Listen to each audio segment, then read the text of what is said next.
All right, so for part A, this is where we are halfway to the equivalence point because we have added 50 milliliters of sodium hydroxide and the equivalence point occurs at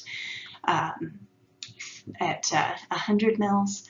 So if we look at our chemical reaction, we're going to have HA, which is our benzoic acid, reacting with the hydroxide ion from the sodium hydroxide, and that's going to produce our A-, the benzoate ion, and water. Now, water is not going to affect the pH, so we don't need to come up with a number for it, but these other three species potentially could.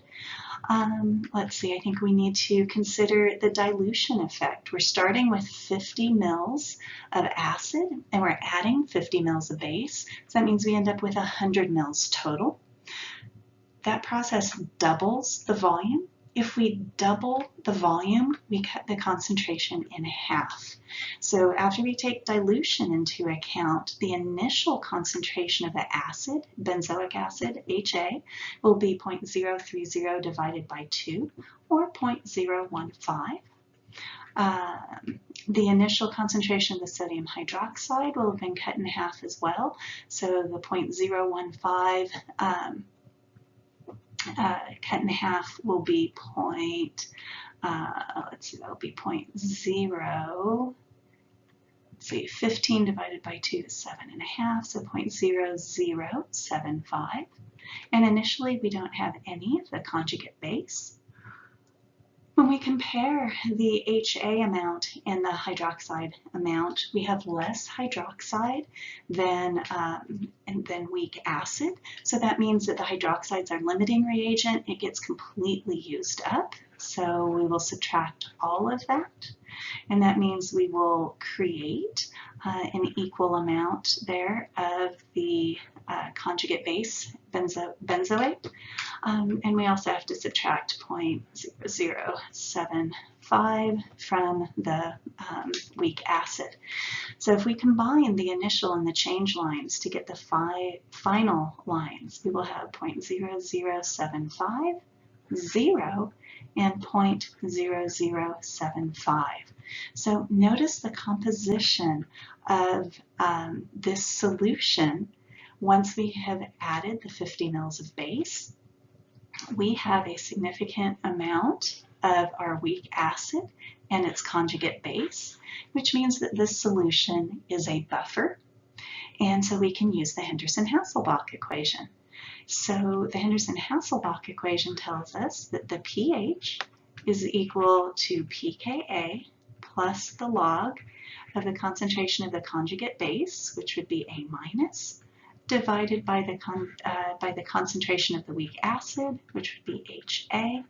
So this will be minus the log of 6.5 times 10 to the minus 5 plus the log of 0.0075 divided by 0.0075. And this is where that nice simplification kicks in.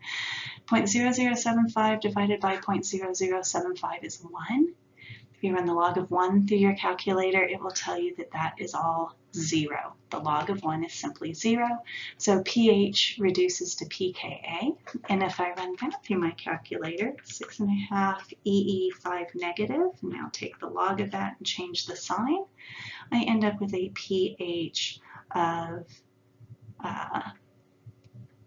4.19. We have two significant figures in our Ka value, so we should end up with 2 decimal places in the pH.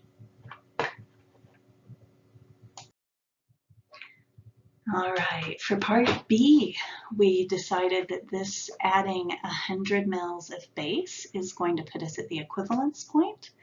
And so that means this is going to be a basic salt calculation.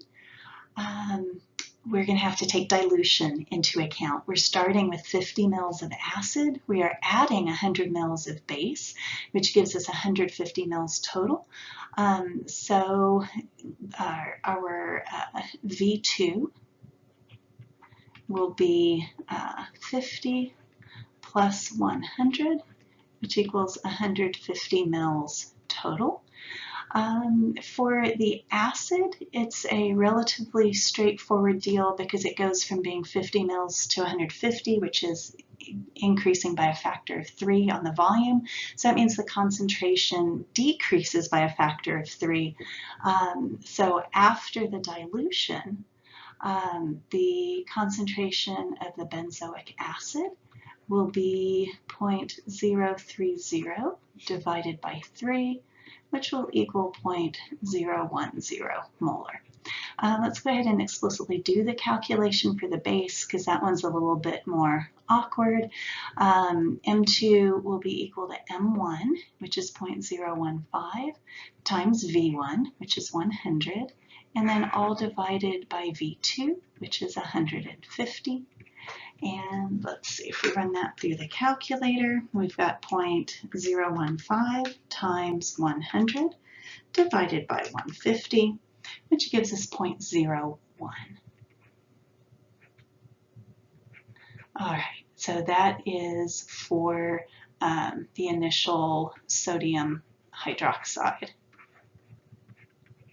Okay, so notice that our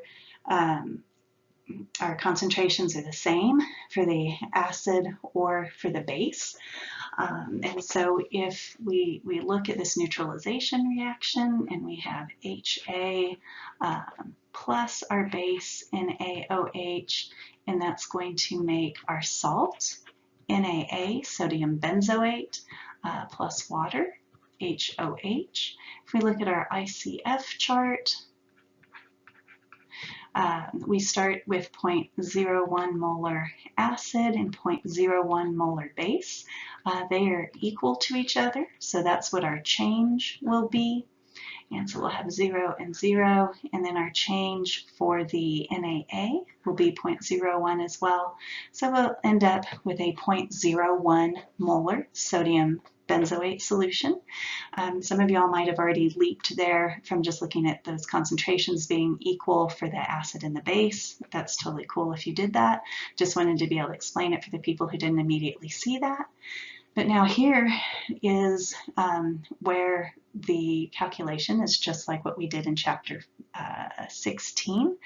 What we now know is that we have a 0.01 molar sodium benzoate solution, and we need to find out what its pH is. So that benzoate ion is going to set up an equilibrium with water to create benzoic acid back again, because the salts of the weak acids want to react with water to regenerate the molecular acid form, and that's going to create some hydroxide ion. So if we set up our ice chart for this equilibrium reaction, we've got 0.01 for our initial molarity of the benzoate ion. I'm going to squiggle out water, and initially we don't have any of the benzoic acid or hydroxide ion. Our change will be -X, +X, and +X. So in the end, when we get X, that will tell us the hydroxide ion concentration, so we can find POH. And so then at equilibrium, we have 0.01 X, X, and X. Now, one more thing. This equilibrium reaction that we just wrote is a Kb type reaction, and what we have is Ka for benzoic acid. So in order to get a number for Kb, we're going to have to take Kw divided by Ka, and so that will be 1 times 10 to the -14 divided by 6.5 times 10 to the -5.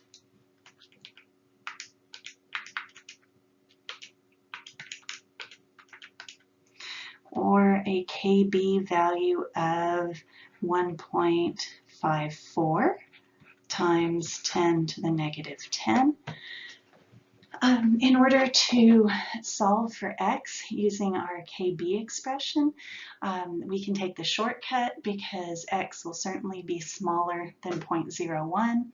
And so the shortcut was that x will be equal to the square root of the initial concentration, which is 0.01, times the K value, which was 1.5 or 1.54, times 10 to the negative 10th. All right, let me run that through the calculator and move that over into scientific notation. And I get an X value of 1.24 times 10 to the negative 6, which will be equal to our hydroxide ion concentration. I'm running out of room, so I'm just going to go ahead and take minus the log of that. And that will tell me POH. So POH is minus the log of 1.24 times 10 to the minus 6, which is 5.91. And so that means that pH will be equal to 14 minus that, which is 8.09. So the pH of the solution will be 8.09. That was very sloppy. pH is equal to 8.09, which is a basic pH, which is what we predicted because this was a basic salt. So our objectives were to calculate the pH at various ways, various points along this titration curve, and also to compare and contrast the shapes of these curves for weak acids with different K values, as well as how that compared to a strong acid.